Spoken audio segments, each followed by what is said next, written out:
पीबीएनएस संपादकीय आज का विषय है भारत को निरंतर सामान्य मानसून का वरदान।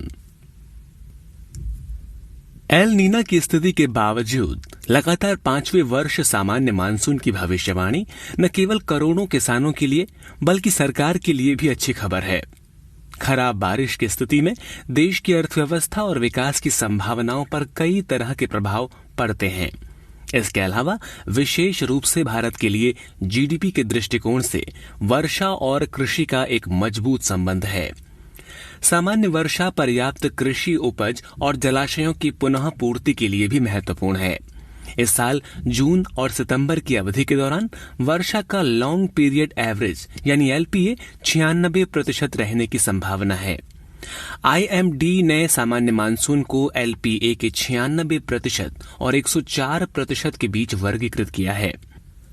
भारतीय मौसम विज्ञान विभाग की भविष्यवाणी निजी मौसम पूर्वानुमानकर्ता स्काईमेट के विपरीत है, जो आगामी मानसून के सामान्य से 94% कम रहने की उम्मीद करती है। हालांकि दोनों भविष्यवाणियों का कहना है कि उनकी भविष्यवाणियों में +5 और -5% की त्रुटि मार्जिन हो सकती है।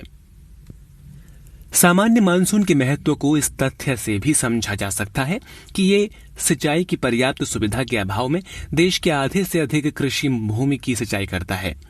एक सामान्य मानसून भी अच्छी कृषि उपज के सीधे अनुपात में होता है।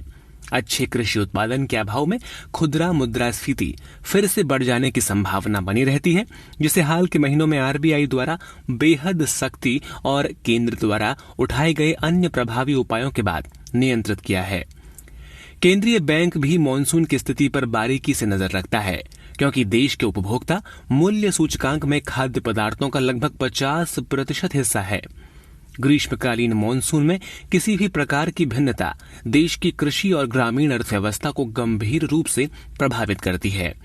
अर्थव्यवस्था में कृषि का योगदान केवल 15 से 16% हो सकता है और ये योगदान धीरे धीरे कम हो रहा है। लेकिन अभी भी कृषि निर्भरता भारतीय अर्थव्यवस्था की जीवन रेखा है। गर्मी की बारिश सीधे तौर पर कई फसलों को प्रभावित करती है।